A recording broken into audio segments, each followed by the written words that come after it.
डर एक एहसास में आपका स्वागत है। इस चैनल पर आपको सुनने को मिलती हैं डरावनी और सच्ची भूतिया कहानियाँ। अगर आपको ऐसी ही वीडियोस देखना पसंद है तो हमारे इस चैनल को सब्सक्राइब करना ना भूलें। तो अब बढ़ते हैं आज की कहानी की ओर।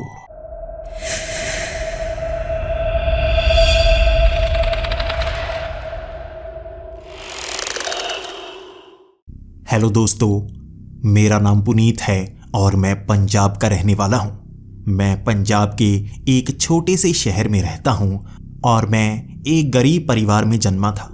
पढ़ाई के लिए भी ज़्यादा पैसे नहीं थे और 12वीं करने के बाद मैं ये सोचा करता था कि आगे पढूं या ना पढूं। घर वालों के पास पैसे नहीं थे और ये सोच मुझे अंदर ही अंदर खाए जा रही थी। 1 साल मेरा इसी तरह से बर्बाद हो गया था।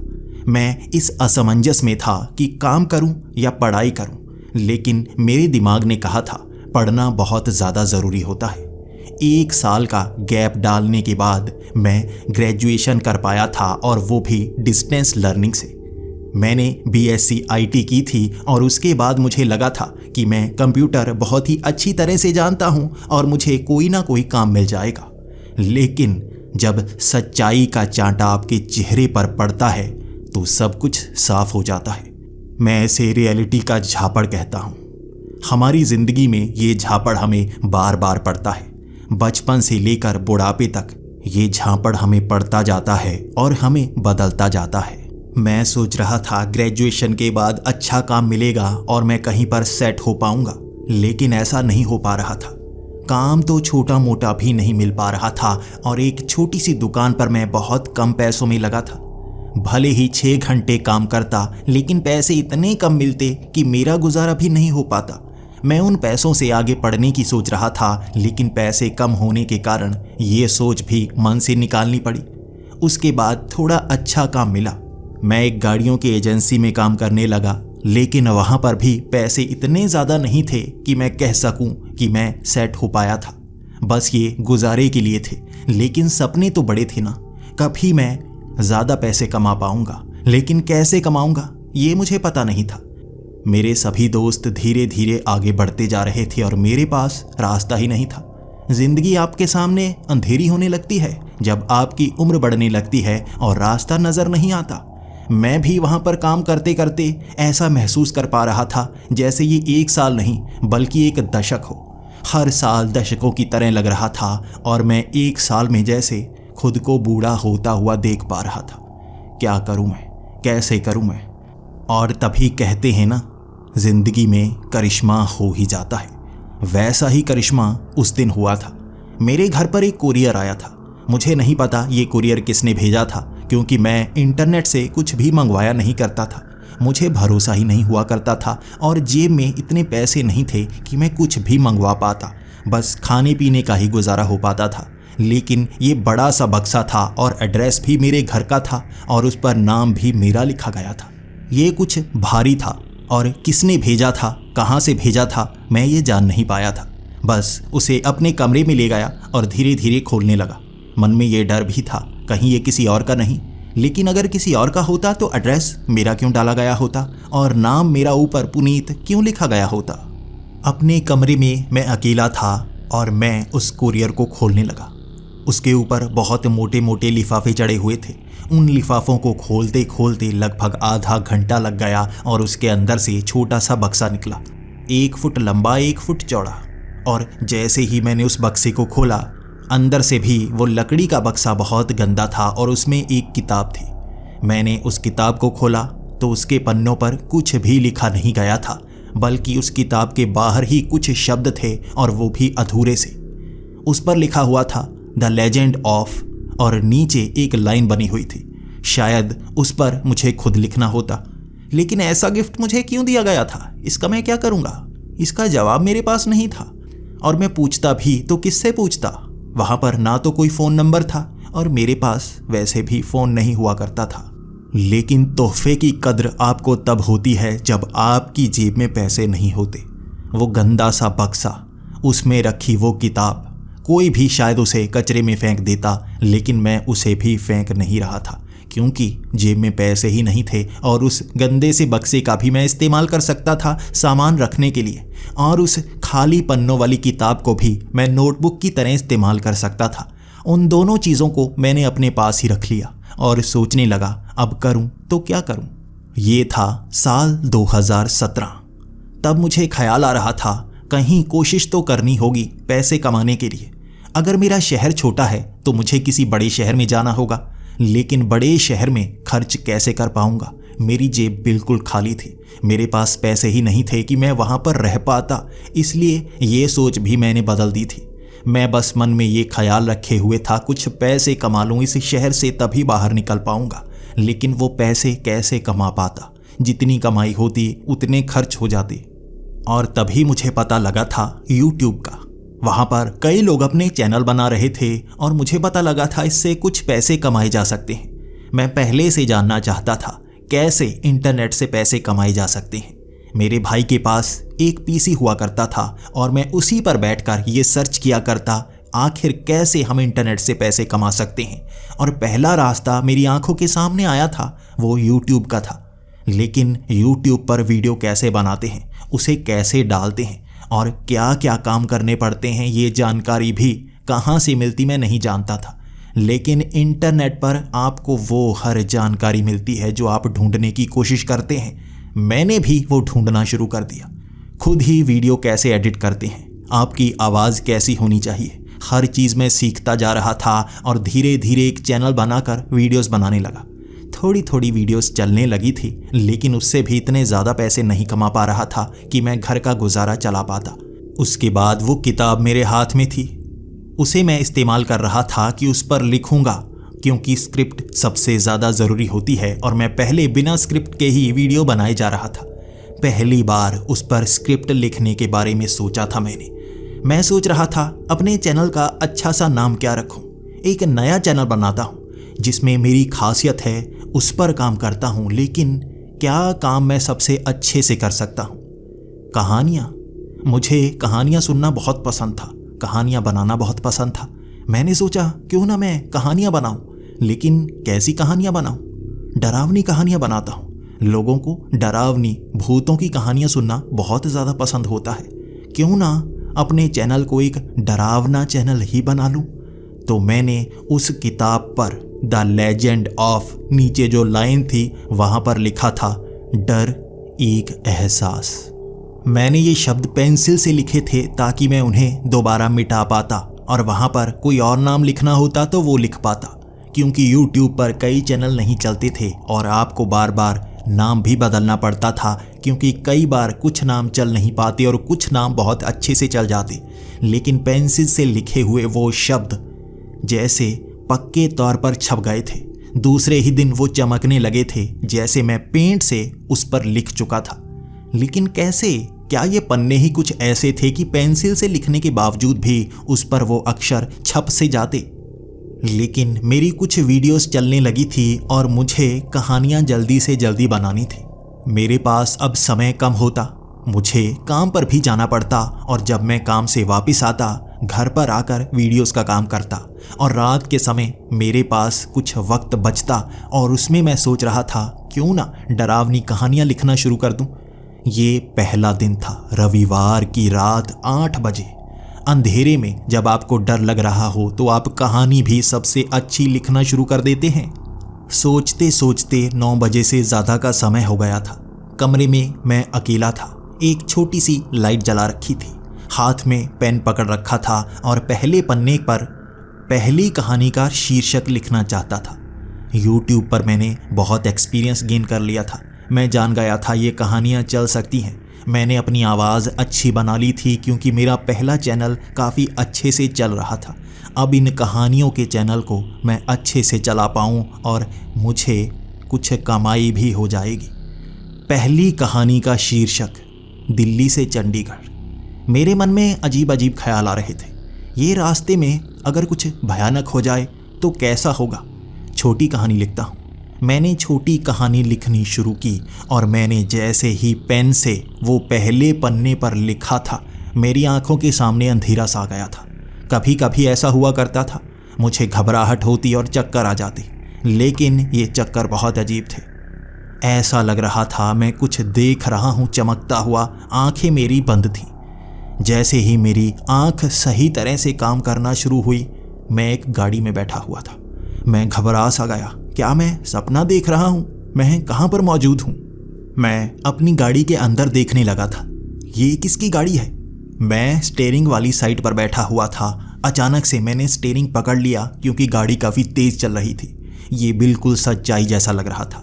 ऐसा लग रहा था किसी ने मुझे उठाकर ड्राइविंग सीट पर बिठा दिया गया हो, गाड़ी को बहुत तेज़ चला दिया हो, और मैं यहाँ पर क्या करूँ? आसपास देखने पर मुझे ऐसा लग रहा था मैं सड़क पर जा रहा हूँ। आसपास पेड़ लगे हुए थे, लेकिन पेड़ों के पार कुछ भी दिख नहीं रहा था। अंधेरी रात थी। ना तो तारे दिख रहे थे, ना चांद दिख रहा था, और उन पेड़ों से दूर भी कुछ नज़र नहीं आ रहा था, जैसे यहाँ पर बस सड़क ही मौजूद हो। मुझे गाड़ी चलानी नहीं आती थी। मेरे पैर अपने आप चल रहे थे और मैं स्टीयरिंग को खुद संभाल रहा था। आसपास से कभी कभी गाड़ियाँ गुजरती और मुझे लगता मेरी गाड़ी उससे ना टकरा जाए। मैंने अपने चमाट लगाकर देखी थी। मैं सपने में नहीं था। मुझे दर्द हुआ था। अगर यहाँ पर मेरी गाड़ी किसी से टकरा गई तो मुझे सच में दर्द होगा। क्या मैं सपने में हूँ या नहीं, इसका जवाब जानना चाहता था। मैं गाड़ी चलाता जा रहा था। तभी सामने से बहुत तेज़ी से गाड़ी आई। वो गाड़ी जैसे मेरी गाड़ी से टकराई थी और पास से गुजर गई। वो मेरी गाड़ी से एक तरफ से रगड़ती हुई निकली थी और आवाज़ बहुत तेज़ थी जो गाड़ी के अंदर आई थी। मैं कांप सा गया था। मुझे लगा था एक्सीडेंट हो गया और मैं यहीं पर मर जाऊंगा, लेकिन वो गाड़ी छूकर ही निकल गई थी। मैंने आंखें बंद कर ली थी। जब मैंने आंखें खोली, पीछे वो गाड़ी मौजूद नहीं थी क्योंकि उसकी रफ्तार ही बहुत तेज़ थी। अजीब सी गाड़ी थी। मैं उस गाड़ी को चलाता गया। मुझे रास्ता पहचान में आ रहा था। ये दिल्ली से चंडीगढ़ का रास्ता था। मैं यहाँ पर कई बार सफ़र कर चुका था। बस में जब भी मैं बैठा होता, यहाँ इधर उधर देख रहा होता। मैं गाड़ी को चलाता गया। अब रास्ते जैसे कटे कटे से आ रहे थे, जैसे 20-30 किलोमीटर बाद आने वाला वो पेड़ बस एक पेड़ के बाद ही आ रहा था। लंबा सफ़र कुछ ही मिनटों में निकल गया था और मुझे मेरा घर नजर आया। ये मेरा ही घर था, लेकिन किसी और जगह पर बना हुआ था। हमारे घर के नीचे सड़क है, वहाँ पर गाड़ियाँ खड़ी होती हैं, लेकिन यहाँ पर गैरेज बना हुआ था। मैंने गाड़ी उस तरफ घुमानी शुरू कर दी जैसे मेरे हाथ अपने आप चल रहे थे, मेरे पैर अपने आप चल रहे थे। वहाँ पर मैंने गाड़ी लगा दी। उसके बाद मैं गाड़ी से निकल सकता था। गाड़ी अपने आप खुल गई थी। जल्दी से मैंने गाड़ी की खिड़की खोली और मैं बाहर आ गया। मुझे मेरा घर नज़र आ रहा था, सड़क नज़र आ रही थी, लेकिन मेरे घर के आसपास जो घर हुआ करते थे वो वहाँ पर मौजूद नहीं थे। मैं जैसे अजीब सी दुनिया में कैद हो गया था। लेकिन मुझे फिक्र थी वो क्या था जो गाड़ी को छू कर गया था। मैं मौत के करीब था, लेकिन फिर भी बच गया। क्या चीज़ थी? मैं एक तरफ घूम कर गया। मैंने पीछे देखा। वो गाड़ी एक तरफ रगड़ कर गई थी और पीछे खरोंच के निशान थे, जैसे कोई चीज़ ने मेरी गाड़ी को खरोंचा हो। ये गाड़ी नहीं हो सकती। नाखूनों के निशान थे, तेज़ धार हथियार से बनाए गए निशान थे। मैं थोड़ा आगे तक घूमा। दूसरी तरफ की खिड़की के हैंडल पर भी वैसे ही निशान थे। कोई चीज़ जो साथ में रगड़ी थी उसने हैंडल पर भी जैसे निशान बना दिए थे, और ये उंगलियों के निशान, नाखून के निशान लग रहे थे। मैंने डरते डरते वो खिड़की खोली थी और उसके बाद मेरी गाड़ी के अंदर की जो सीट थी वहाँ पर भी नाखून के निशान, खुरचने के निशान, और आसपास अजीब सा माहौल, डर का माहौल, और यहाँ पर अजीब सा म्यूज़िक चल रहा था। अपने आप कानों में मुझे एक धुन सुनाई देने लगी थी।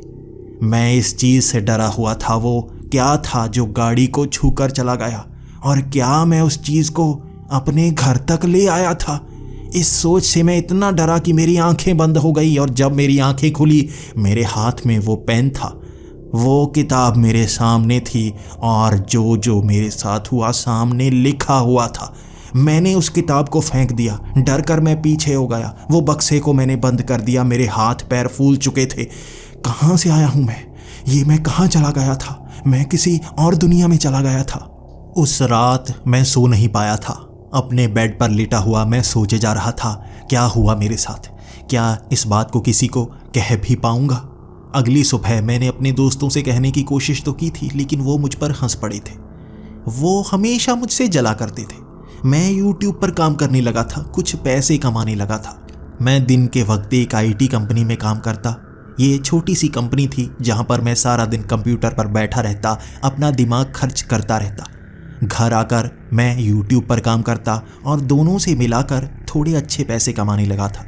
इतने पैसे कमा पा रहा था कि 2-4 हज़ार मैं बैंक अकाउंट में सेव भी कर पा रहा था। मेरे दोस्तों के लिए तो ये बहुत कम पैसे थे, लेकिन मैंने ज़िंदगी में इतने पैसे कभी नहीं कमाए थे। महीने में 2-4 हज़ार बचा लेना भी मेरे लिए बड़ी बात हुआ करती थी। भले ही मैं यूट्यूब से कुछ पैसे कमा पाता, लेकिन दोस्त जला करते थे और इन बातों से वो बहुत ज़्यादा हैरान थे और मुझ पर हंस रहे थे। मैंने मन में ठान लिया था अब कुछ भी किसी से कहूँगा नहीं, हर बात खुद तक रखूँगा। आगे बढ़ूँगा तब भी खुद तक रखूँगा, कहीं गिर गया तो भी खुद तक रखूँगा।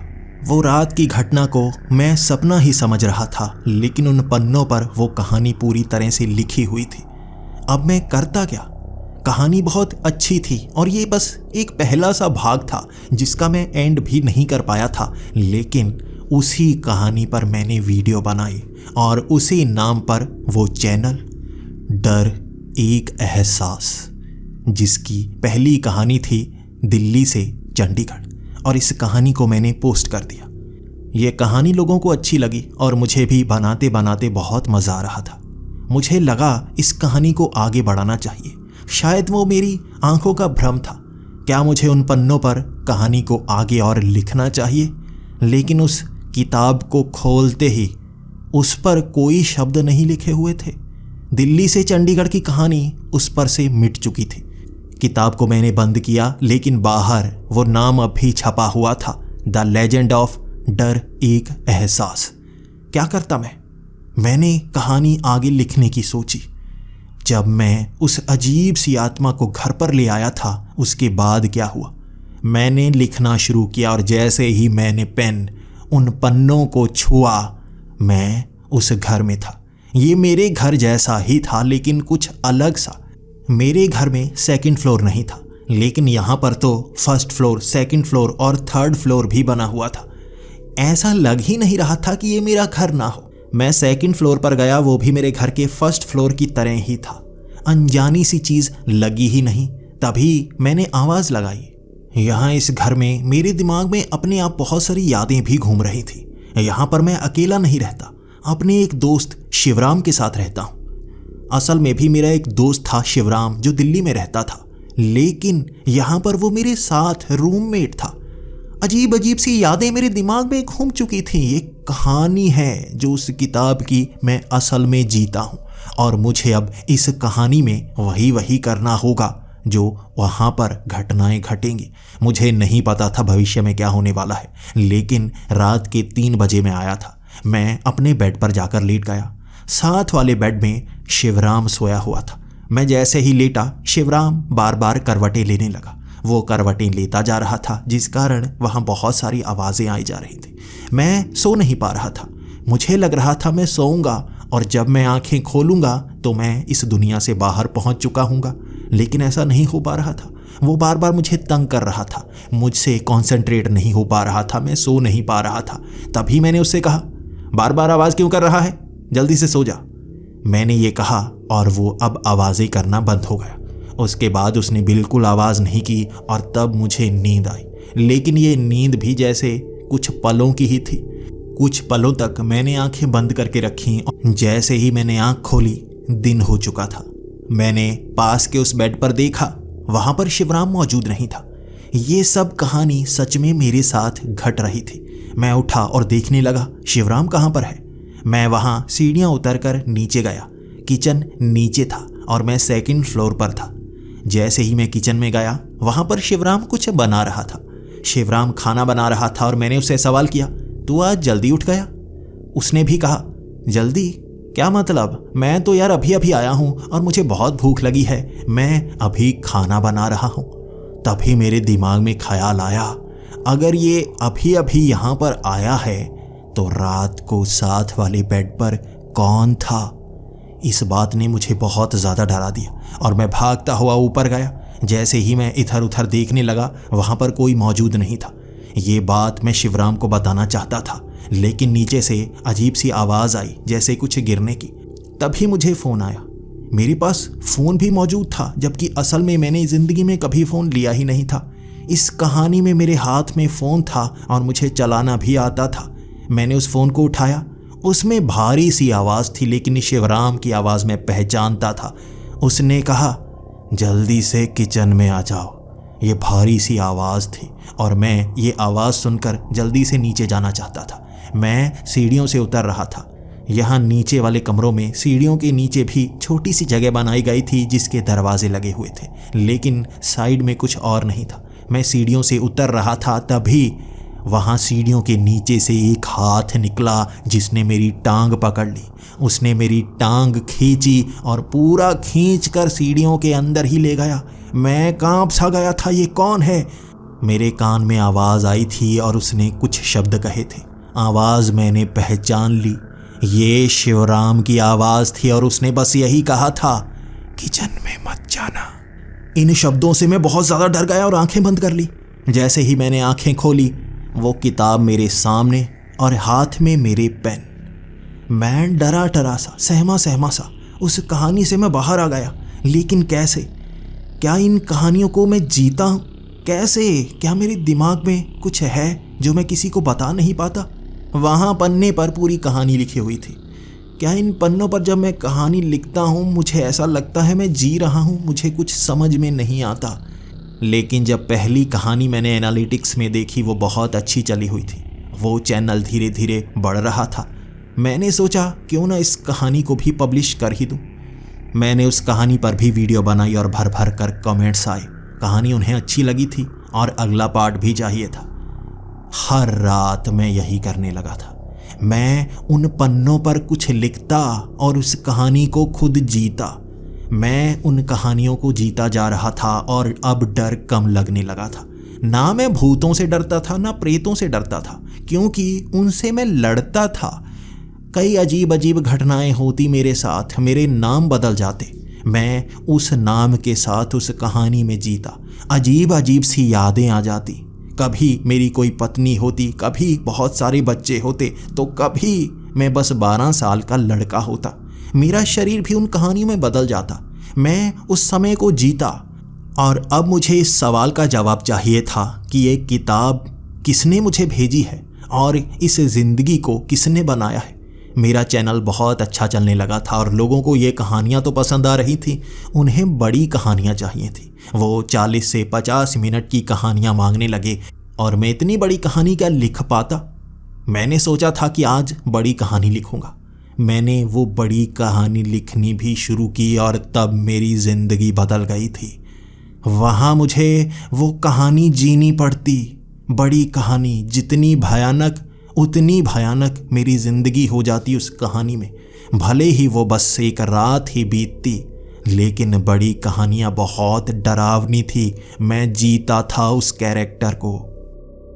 ये पहली बड़ी कहानी थी जो हॉस्टल पर मैं लिख रहा था। सुबह से ही मैंने सोचकर रखा था बड़ी कहानी बनाऊंगा और बस कुछ ही समय में वो कहानी बीत जाएगी और मुझे डर भी नहीं लगेगा।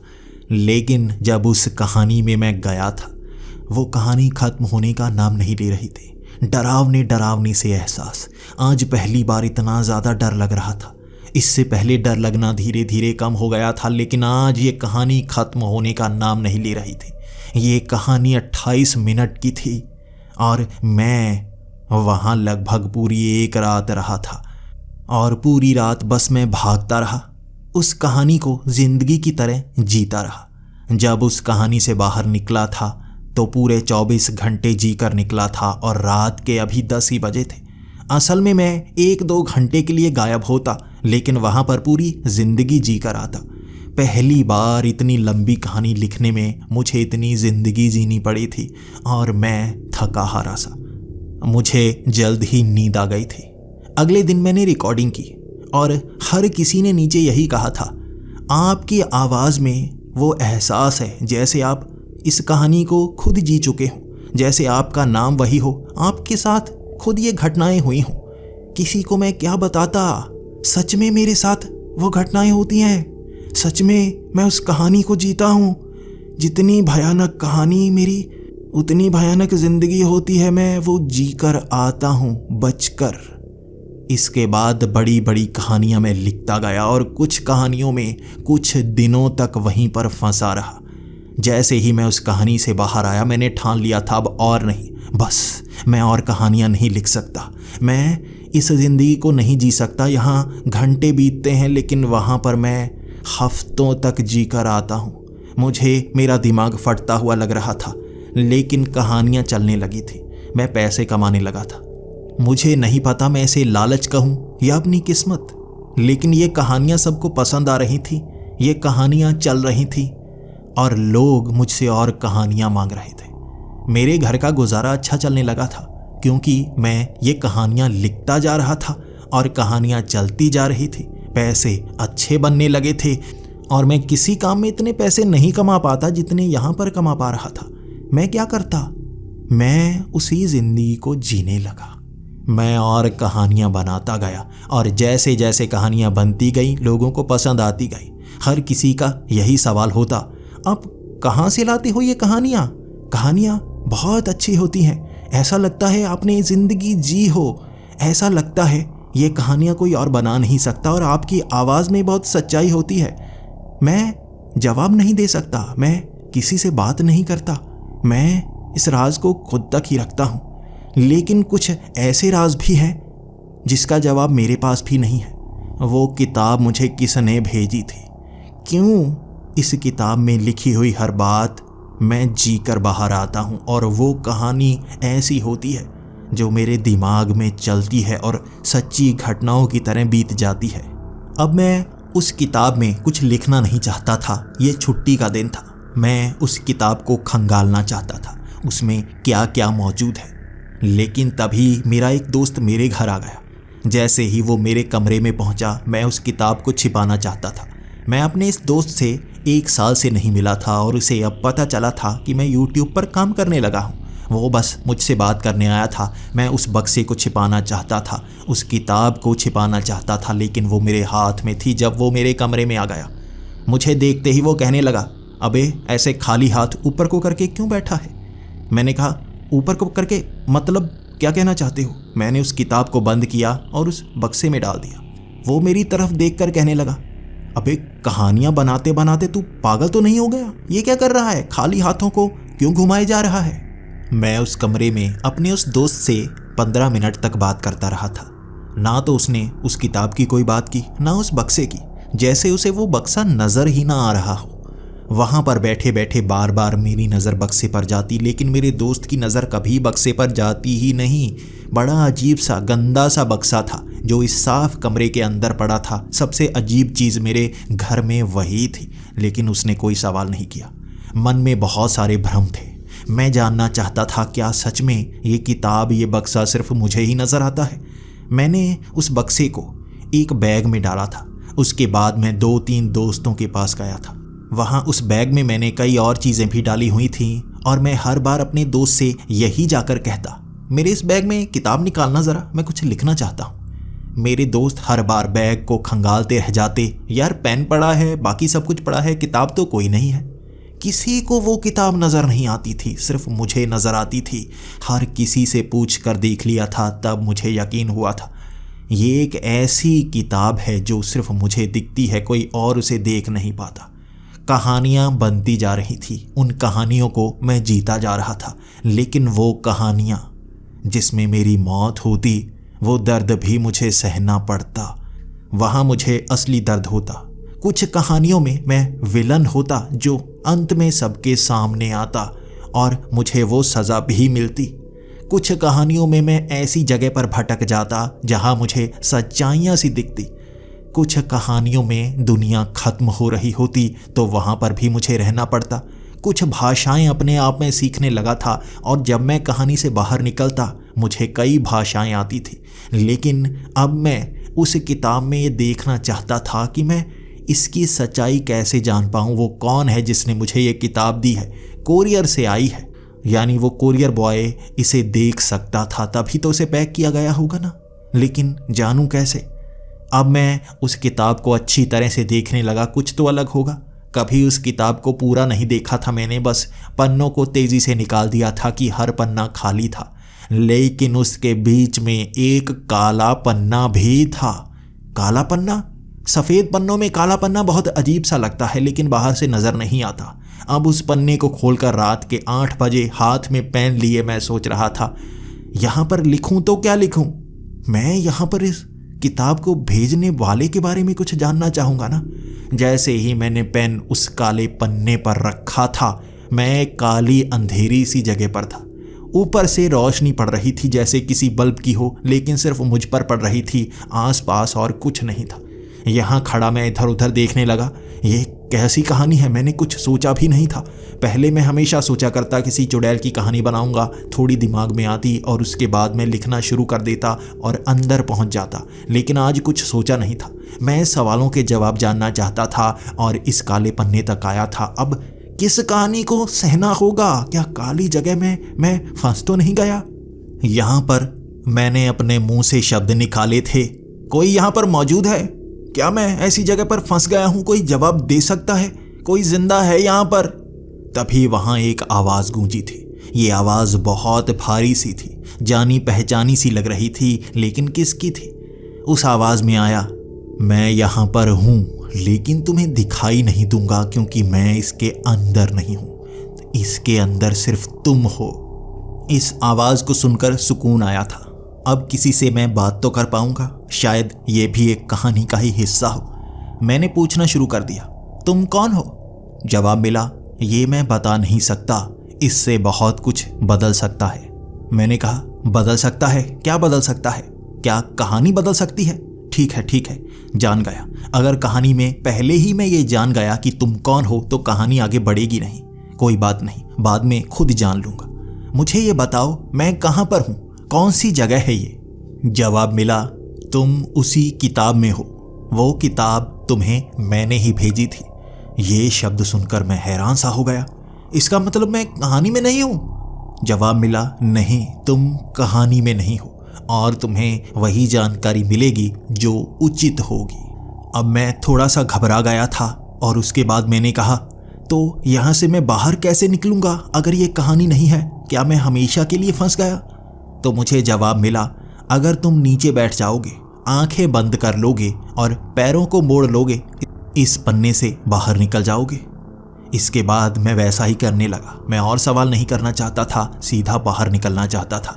मैं नीचे बैठ गया, वैसे ही अपने पैरों को मोड़ा, आंखें बंद की। जैसे ही आंखें खोली, मेरे हाथ में पेन था, सामने वो काला पन्ना, उस पर कुछ भी लिखा नहीं हुआ था।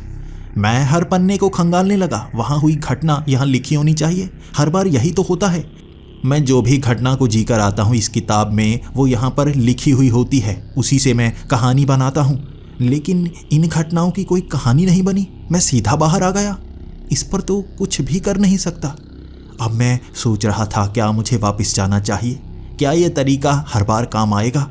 और कोई है जो मेरे सवालों का जवाब दे रहा है वहाँ पर? पहली बार कोई ऐसा लग रहा है जो किरदार नहीं है, सच है। रात के 10 बजे तक मैं सोचता रहा था, क्या मुझे उस पन्ने में जाना चाहिए? लेकिन रात के वक्त जब हर कोई डरने लगता है, मुझ में हिम्मत बढ़ने लगती है। मैं अंधेरे में अब कहीं भी जा सकता हूँ, मुझे डर नहीं लगता। मेरी जगह शायद कोई और होता, रात के 10 बजे इस पन्ने पर कलम रखने की कोशिश तक ना करता। लेकिन मुझे ये भूत, ये प्रेत, ये कहानियाँ अपनी लगने लगी हैं, क्योंकि इन किरदारों को मैं जीने लगा हूँ। उस काले पन्ने पर फिर से पेन रखा था मैंने और उसी काली जगह पर पहुँच गया।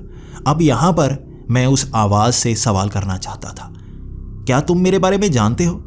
उसने जवाब देना शुरू किया, हाँ पुनीत, यहाँ कौन सा साल है मैं वो भी बता सकता हूँ, तुम क्या करते हो वो भी बता सकता हूँ, कहाँ तक पहुँचे हो वो भी बता सकता हूँ। मैंने कहा, कहाँ तक पहुँचे हो? मैं इस काले पन्ने तक पहुँचा हूँ ये कह रहे हो?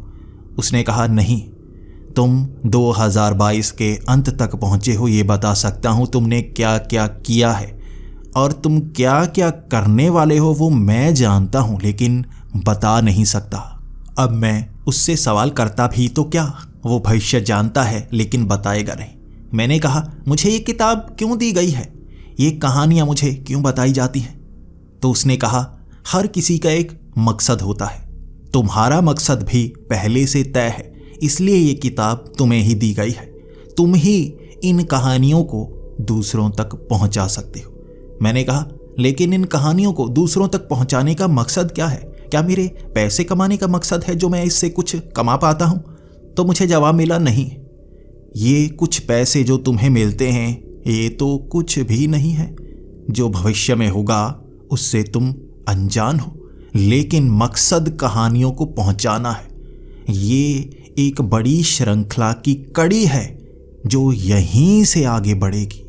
मैंने कहा, कौन सी श्रृंखला? क्या तुम मुझे जवाब दोगे? तो मुझे ये कहा गया, जवाब तुम्हें समय के साथ मिलेंगे और आज के सवाल सिर्फ इतने ही थे। मैं वहाँ मिन्नतें करता रहा लेकिन मुझे कोई जवाब नहीं मिला। वो आवाज़ आई ही नहीं। उसके बाद अगले दिन फिर से मैं उस काले पन्ने के अंदर गया था। मुझे किसी और सवाल का जवाब नहीं मिला, लेकिन एक जवाब मिला। मुझे एक नया चैनल बनाना होगा जिस पर और कहानियाँ डालनी होंगी।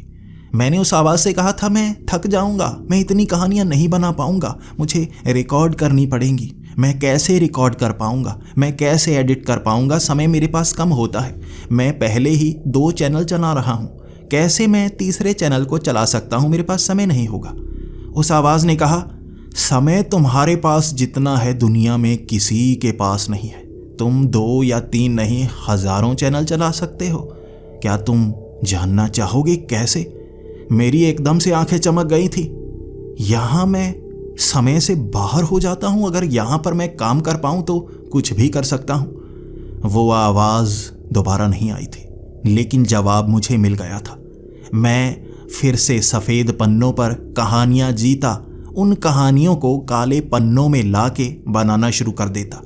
मैं कई कहानियाँ कई दिनों तक उसी जगह पर बनाता रहता।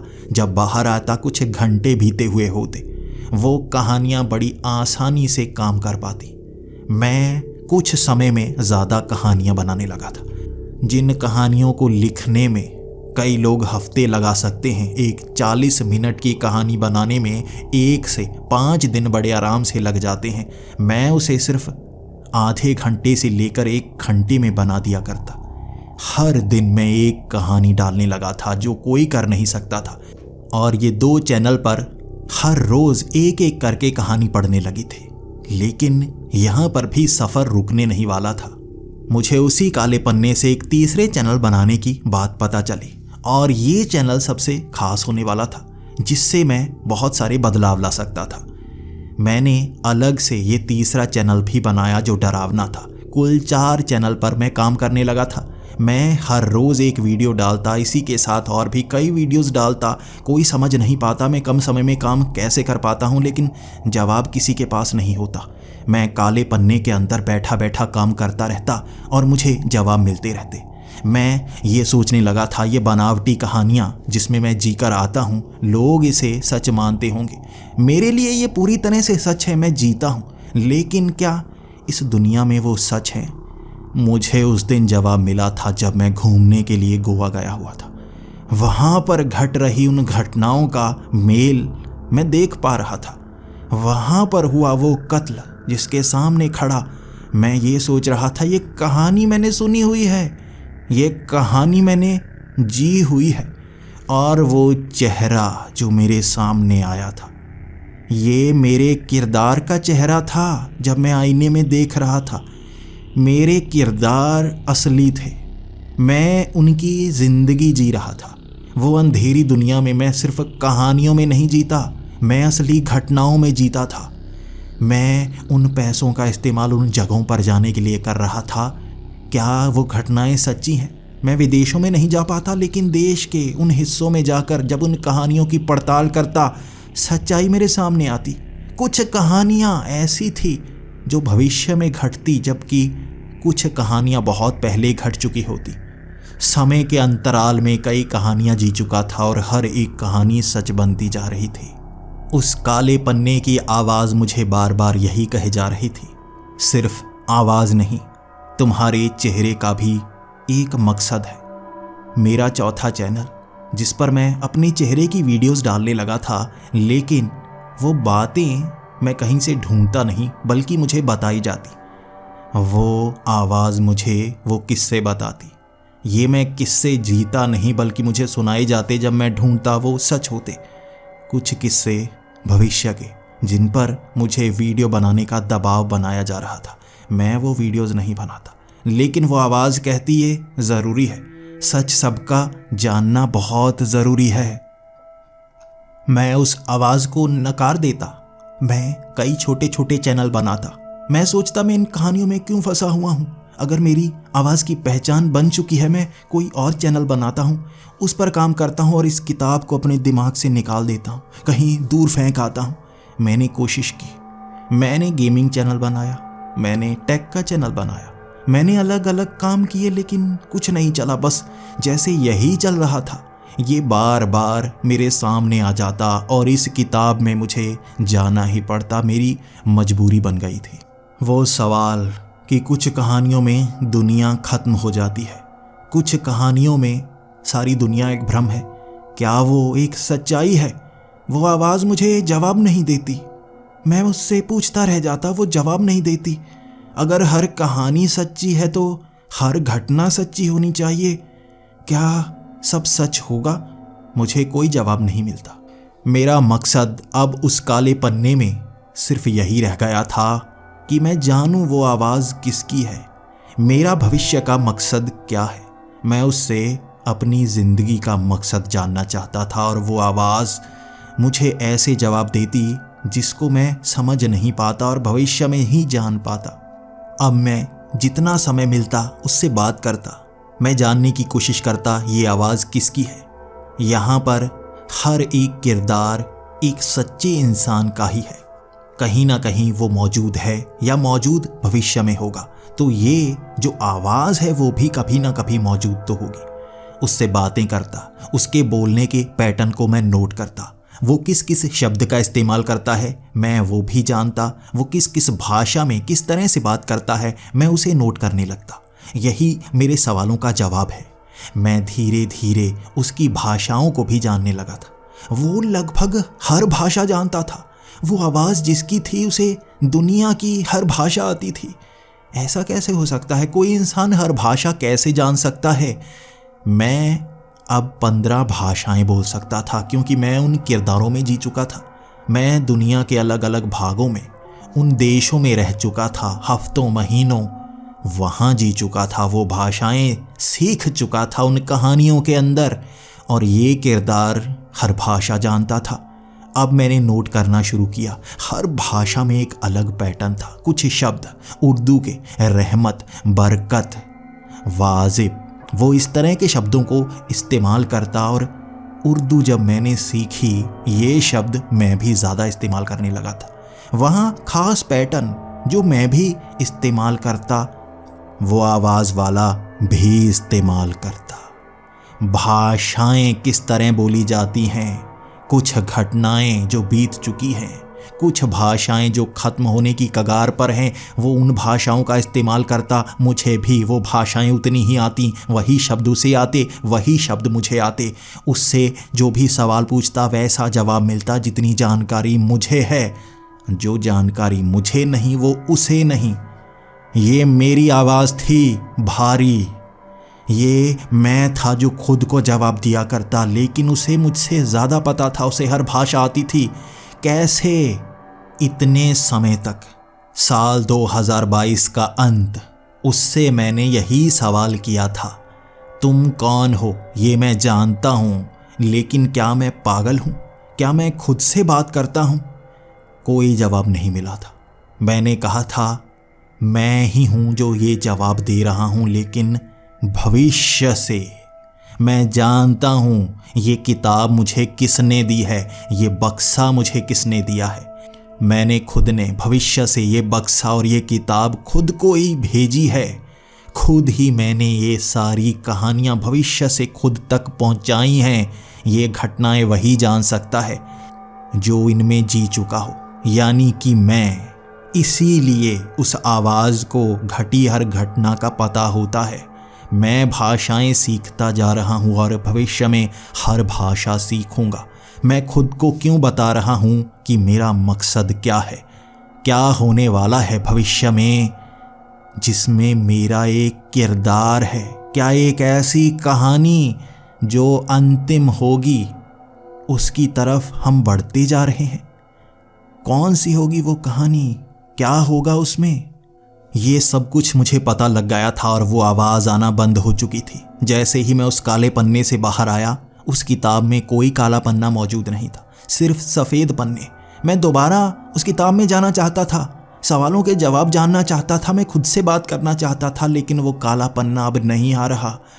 बस मैं कहानियाँ बना पा रहा हूँ, भविष्य में जा रहा हूँ, मैं चेहरा दिखा रहा हूँ, पहचान बना रहा हूँ। कोई मकसद है जो मुझे भी नहीं पता।